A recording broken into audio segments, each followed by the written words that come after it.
Ngayon, ituturo ko naman sa inyo kung paano kayo makapag-submit online ng inyong SSS Maternity Benefits sa bagong update ni SSS sa kanilang bagong website.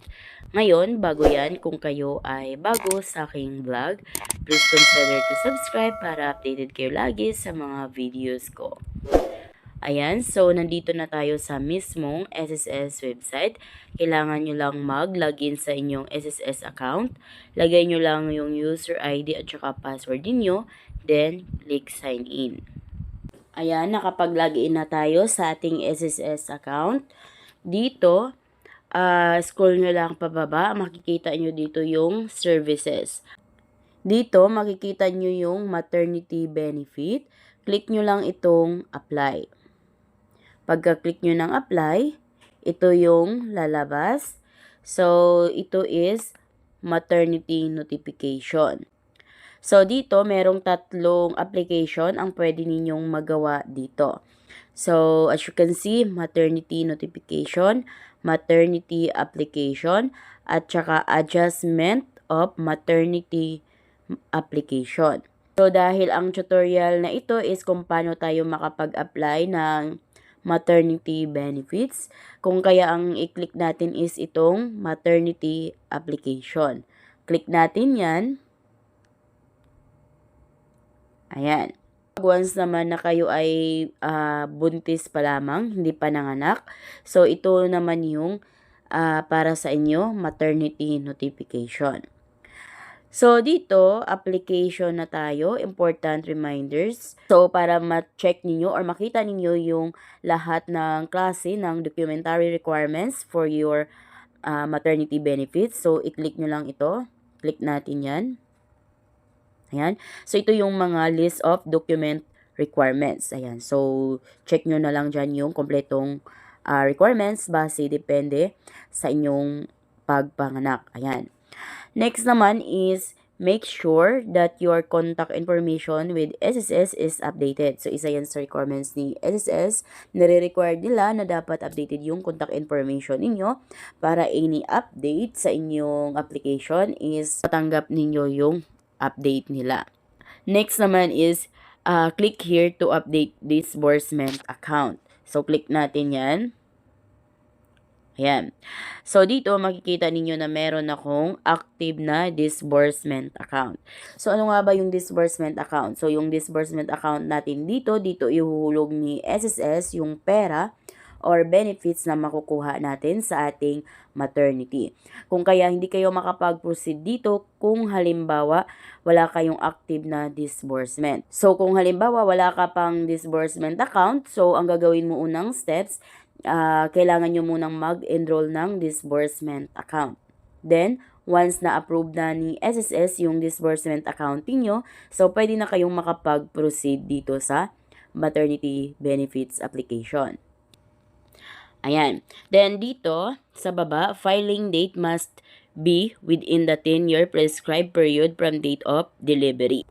So, dito, filing date must be within the 10 years. So, kung yung anak niyo is hindi pa lagpas sa 10 years old. So, of course, pwede nyo pa yan i-apply for SSS maternity benefit.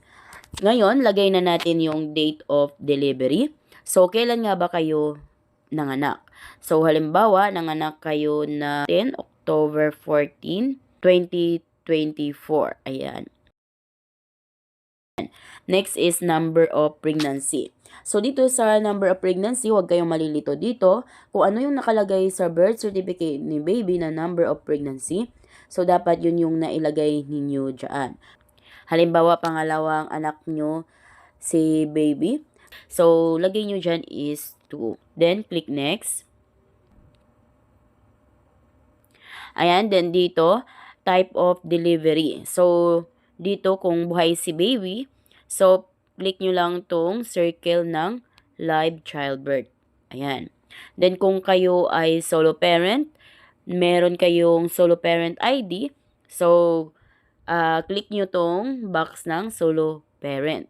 Ayan. So, dahil once na kayo ay solo parent, may additional maternity benefits kayo. So, mas malaki yung makuha ninyong benefits dito. Then, dito naman sa with allocated leave credits, ayan. So, dito naman, kung halimbawa, ipapasa nyo yung leave credits ninyo, or i-allocate ninyo sa asawa ninyo or sa alternate caregiver ninyo, yung leave credits ninyo, click nyo lang itong box ng with allocated leave credits. Then, dito sa may box, click nyo lang yan, then ilagay nyo kung ilang araw yung ipapasa leave ninyo. So, take note dito, hanggang 7 days lang yung pwedeng ilagay or araw na pwedeng ipasa leave ninyo. So, dito, para lang ito sa mga employed na child's father or kaya alternate caregiver. Then, kung halimbawa, hindi buhay ang baby ninyo, kung halimbawa, nakuna naman kayo, halimbawa naman, miscarriage, so, ang pipiliin nyo dito is yung circle ng miscarriage. Pag stillbirth or fetal death naman, ito naman yung pipiliin ninyo. Click nyo lang yung my circle. Next is the disbursement account. So, click nyo lang itong my circle ng disbursement account. Kailangan i-click nyo yung circle para yan yung napili natin. Dito naman, kung already separated from employment na kayo, so, click nyo lang itong my box. Ayan. Then, pag once nalagyan nyo yan ng check, dito naman kayo sa name of your last employment. So, click nyo lang yan. Ayan. Then, piliin nyo dito yung employer na last na pinagtrabahuan ninyo. Ayan. So, kung halimbawa, itong Robinson's Appliances, ayan, click natin yan. Ayan. Then, automatic, mailagay dito yung employment details ninyo at saka employer number ninyo. Then, the employer address. Then, lagay nyo dito yung date of separation. Ayan. Then, after nyan, click nyo na itong next. Pero halimbawa, kayo naman ay self-employed or voluntary member na bago kayo magbuntis or matagal na kayong voluntary member or self-employed, so uncheck na natin yan. So, kailangan naka-uncheck lang yan. Click na natin tong next. Ayan. So, dito sa supporting documents na tayo, dito, attach readable colored images in JPG or PDF format. Maximum file size is 3 MB lamang. So, hanggang 3 MB lang dapat yung file size or requirements na i-attach ninyo dito.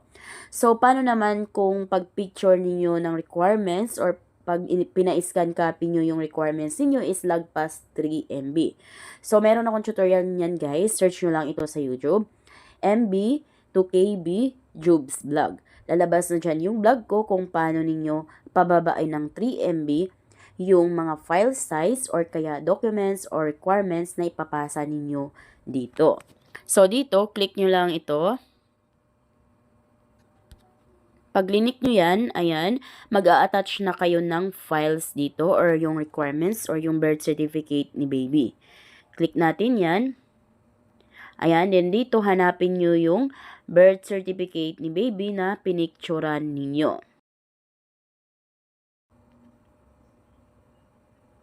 Ayan. So, pag may nakalagay na check, ibig sabihin yan, pumasa yan sa standard na JPG or PDF format at saka yung 3 MB below yung size. Pumasa yan dito sa ni-required ni SSS na format. So, ngayon, click na natin tong next. Then, dito, scroll nyo lang pababa. Ang nakalagay dito, kindly review carefully the information that has been provided. Ayan, so dito guys, number of days. Ayan, so swipe natin pa left side, 105. Then, estimated of amount of benefit. Ayan, 14,000 pesos. Ayan. Then, take note dito na estimated amount of benefit is not yet final. So, hindi yan yung final na amount na benefits na makukuha ninyo. So, nakadepende yan kung halimbawa may late payment kayo nung nagbabayad kayo ng contribution. So, mabawasan pa yung estimated of amount ninyo. So, dahil ang iba is ang ginagawa, buntis na sila, saka pa sila nagbabayad ng kanilang contribution. So, ilan sa mga months na yon is hindi na qualified, kung kaya di nakasali sa computation yung late payment na contribution.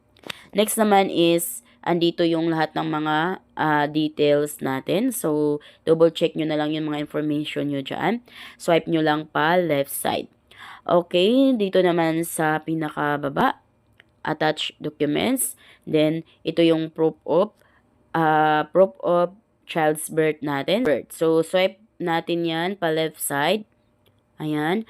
So, pwede nyo i-check. Click nyo lang yung view. I-check nyo kung yung naka-attach ba na files is, yun ba yung birth certificate ni baby. Ayan. So, double check nyo. Dito pala sa requirements guys, sa birth certificate baby, so kailangan may OR or official receipt na kayo. So yun yung bagong update ni SSS. Halimbawa naman, pag-iisahin ninyo yung dalawang files tulad ng birth certificate ni baby at saka yung resibo. So wag nyong pipicturan sabay-sabay or magkakasama ang birth certificate ni baby at saka yung resibo. So, ang gagawin ninyo, isa-isahin yung pipicturan, yung birth certificate ni baby at saka yung resibo. So, dalawang requirements yun. So, ang gagawin ninyo, gagamit kayo ng PDF file. Para yung dalawang files or dalawang requirements or dalawang picture is pag-iisahin ninyo is gumamit kayo ng PDF. So, pag once na naka-PDF na yan, so pag inopen ni SSS yung requirements na nandito ninyo, na naka-PDF, so dalawang requirements or dalawang picture ang makikita ninyo, which is the birth certificate ni baby at saka yung resibo. Ayan. Next is, scroll nyo lang pababa, dito sa my certification. So, dito sa my box, click nyo lang yan. Ayan. Then, pag may check na, okay na yan. Ayan. Scroll nyo lang sa pinakababa. Ayan. Then, makikita nyo dito yung next. Pag once clinic nyo na yung next guys, lalabas na dyan yung you have successfully submitted your maternity benefits application. Then, lalabas na dyan yung transaction number ninyo. Then, after nyo makapag-submit dito, mag-i-email din si SSS sa inyo ng you have successfully submitted your maternity benefits. Andun din yung inyong transaction number. So, ngayon, pag once na nakapagpasa na kayo, so, hintayin nyo na lang yung another email ni SSS kung approve ba ito or rejected. So, take note dito na kailangan yung requirements na ipapasa nyo is klarong-klaro, hindi blurred, at dapat colored. Dahil pag once na may makita silang mali sa birth certificate ni baby, so automatic kayo ay rejected. So, ganun lang guys kung paano kayo makapag-submit ng inyong SSS maternity benefits dito sa bagong update ni SSS sa kanilang bagong website. So, kung kayo bago sa aking vlog, please consider to subscribe para updated kayo lagi sa mga videos ko. Thank you for watching!